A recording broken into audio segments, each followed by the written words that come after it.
Lads, lasses and the rest of the masses, welcome back to the channel. I'm Mono from Mono CFC, and these are 5 systems Mauricio Pochettino could use at Chelsea Football Club. Number 1.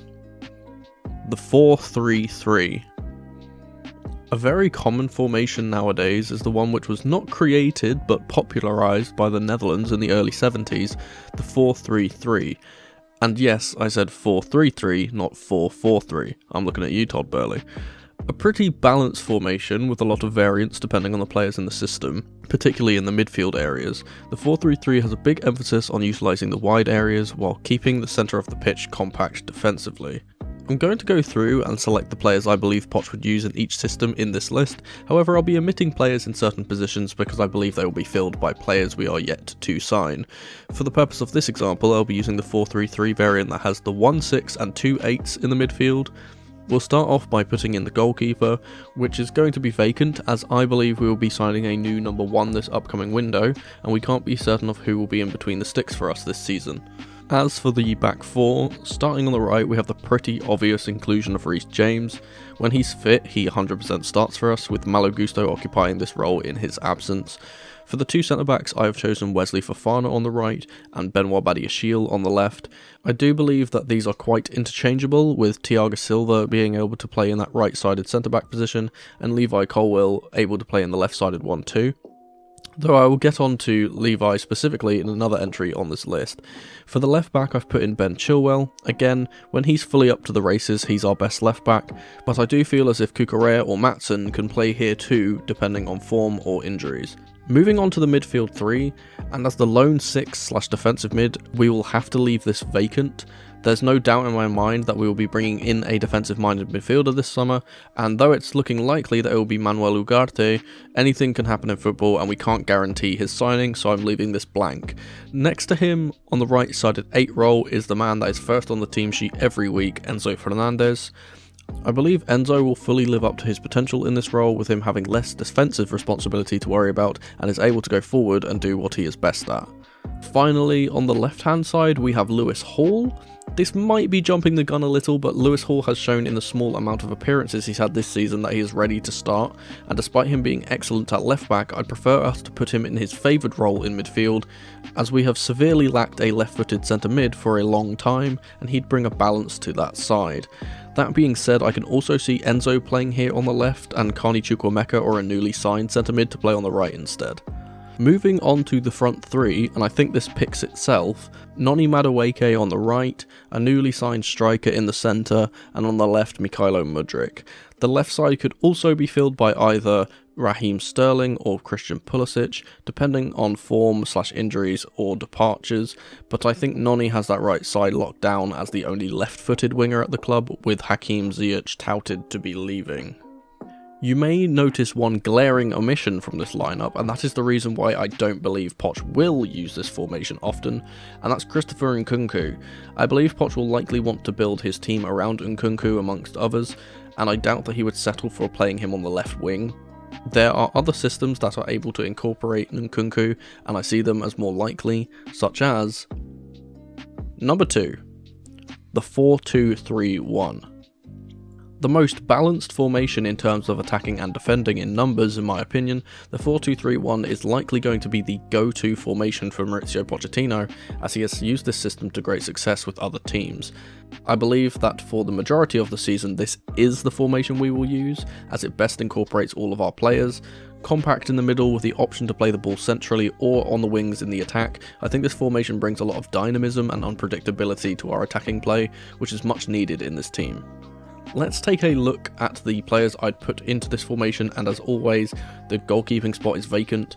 With the inclusion of 2 holding midfielders in this formation, I believe we'd be able to play more attacking fullbacks and or less pacey centre-backs, as the holding midfielders can cover for them. So, if we needed to rotate due to injury or fitness, or being in a cup for example, this formation would probably allow us to do that. One example of this would be if we had to bring Thiago Silva or Koulibaly, if he's still with us next season, into play. This formation would be great for that. So similarly to the previous one, the back 4 could stay unchanged, however I've put in Maatsen and Thiago Silva to further illustrate my previous point. For the midfield, this is where it gets a bit more interesting, as the addition of an extra holding midfielder allows for changes. I believe that we could be getting 2 DMs in the summer, so I could leave both blank. However, though not optimal, I believe we could play the main DM, possibly Ugarte, next to Enzo, allowing us to play Nkunku in the attacking midfield role. This role could also be used by Kai Havertz if he doesn't leave, as I believe this is his best position and where we would get the best out of him. Next to him would be Noni and Mudryk, or whichever other winger, and ahead of them would be the incoming striker. This is the setup I expect to see for the majority of the season, with Enzo Fernandez playing almost as a mixture of a 6 and an 8, the DM sitting back and allowing him to push on when we are in possession, but both sitting in the holding role when the opposition have the ball. I think this system is optimal for us to get the most out of every player, and I hope it brings us great success next season. Real quick, before we get any further into the video, I'd like to ask you to please subscribe to the channel. Around 99% of the people that watch my videos aren't subscribed, and I'm trying to hit 2,000 subscribers by the end of the month and grow our little community. It's totally free and it helps support me. Much love, team. Let's get back to the video. Number 3. The 3-4-3 or the 3-4-2-1. With the rise in popularity of 3 at the back systems, I think our team should be prepared to have to change to one of these if need be, as it eliminates the overloads on the wings if we are playing against a team using a similar setup.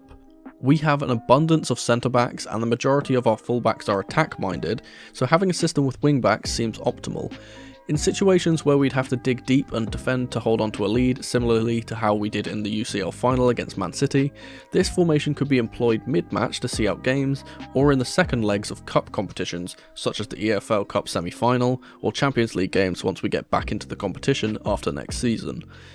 Getting into the lineup now, I believe the best way for us to use this formation is with Wesley Fofana on the right, Benoit Badiashile in the middle, and Levi Colwill on the left. With all 3 of these young, promising centre-backs, I would like us to sometimes use a formation that can utilise all of them at the same time, and this is one example of that. Moving into the midfield 4, and again, the first team doesn't change much. Reece is our most natural right wing back, Chilwell is our most natural left wing back, and the 2 holding midfielders from the last formation will sit in the centre next to them in the pivot. This will likely be the 1 DM with Enzo, though if we want more defensive security I can see us playing 2 DMs there, or Chukwuemeka. And lastly, the forward players, and this can be in 2 different variants. Obviously the striker stays the same, but the players wide of him can vary. We can play straight up wingers like the previously mentioned Noni Madueke and Mudryk, or we can bring those closer to the main striker and play them as inside forwards. If this is the case, I believe it will suit Nkunku on the left more, and this will allow our wide players to keep the width and allow the inside players to play through the centre rather than interchanging on the wings with the wing backs. This formation could bring out some more intricate attacking play, as well as allow us to be defensively secure if the situation called for it. Number 4. The 4-1-2-1-2. Also known as the 4-4-2 Diamond, the 4-1-2-1-2 is another dynamic, changeable formation that gives the team rigidity in the centre of the park if needs be. Named this because of the small diamond shape created by the 4 midfield players, this system focuses on playing through the middle of the pitch and not relying on the wide areas as much. Though I don't think this is a likely scenario due to the certain personnel we have at the club, I still think it's interesting to see how we could set up in different ways and show how I would personally do it. Looking at the lineup now, and with this back 4 we're going to need some defensive minded fullbacks to cover for the lack of wide midfielders, especially during transitions. For this reason I'm putting in Reece James and Cucurella. The 2 centre backs can stay as they were, with Fofana and either one of Badiashile or Colwill in the left sided role. Moving on to the midfield diamond, and the holding midfielder position will be held by the vacant DM, the cam role will be occupied by Christopher Nkunku, and the 2 8s will be held by Enzo on the right side and Lewis Hall on the left side. I think with Lewis now having experience defending in that left back role, he'd be so good in this position in the formation, because defensively the left side would almost feel like we are playing with 2 left backs, but offensively he can get up the pitch and create with that gem of a left foot. Additionally, this formation can be pushed into a wider one, with these 2 8 roles pushing out wide and being replaced by wingers. In this situation, I'd actually invert the wingers though, so we can have Noni's left foot on the left side and Sterling/Mudryk's right foot on the right side to provide crosses into the box for the 2 up top. And those two up top will be the vacant striker, and one of either Sterling, who has played as a second striker for England, Mudryk, who has played there and looked decent under Potter, or Nkunku, who has played there for Leipzig in the past. With Nkunku playing here though, we'd have to play a different cam, and if Havertz is still at the club, I think he'd play perfectly here. I think it would be interesting to see how we got on using an incredibly offensive formation with two strikers, though I doubt we will ever actually see this. And finally, number 5, the 3-5-2. A mixture of a few other formations mentioned in this list, the 3-5-2 is another formation that is an option for Pochettino if he wants to use a 3 at the back formation. Very compact and good at springing counter-attacks, this could be a system used against stronger teams to shut them out, whilst utilising our pace in transition. We used this formation under Thomas Tuchel a lot, and it did the job over many strong teams, frustrating them and making us into a team that no one wanted to play against, to quote the German. Let's look at the personnel I'd use in this setup, and again, with the option available to play all 3 of our young centre-backs, I am taking the liberty and putting all 3 of them into the centre-back roles, with Wes on the right, Big Ben in the middle, and Levi on the left. Then moving forward into the 5 in midfield, we'll start with the 2 wing-backs. Again, these pick themselves, it's gotta be Reece and Chile in the wide areas. They have the most experience in these positions and on their day are the best in world football at it. As for the middle 3, this can be a few different setups, from 3 flat centre mids to a DM and 2 centre mids, 2 DMs and a cam, etc. The 2 I'd personally settle for is the latter with Nkunku in the cam role, or the middle option with vacant DM holding the 6 and Enzo and Hall either side of him. In this case, I'd put Nkunku as the second striker off of the main vacant striker, but if we had Nkunku in the cam position, I'd once again use either Sterling or Mudryk there. In this particular case, as we need pace on the transition, I'd play Mudryk here, able to get onto the long balls from the back and cause problems. Again, I don't think this is particularly likely to be used, but it's an interesting thing to discuss in my opinion. But those are just a few systems Mauricio Pochettino can use, and that was my list. Let me know how you think we should set ourselves up in the comment section below, and if you'd be so kind, subscribe to the channel and leave it a like if you enjoyed. Don't forget to tap the notification bell so you never miss a video from me. I've been Mono from Mono CFC, and remember, in the rain or in the dry, keep that blue flag flying high.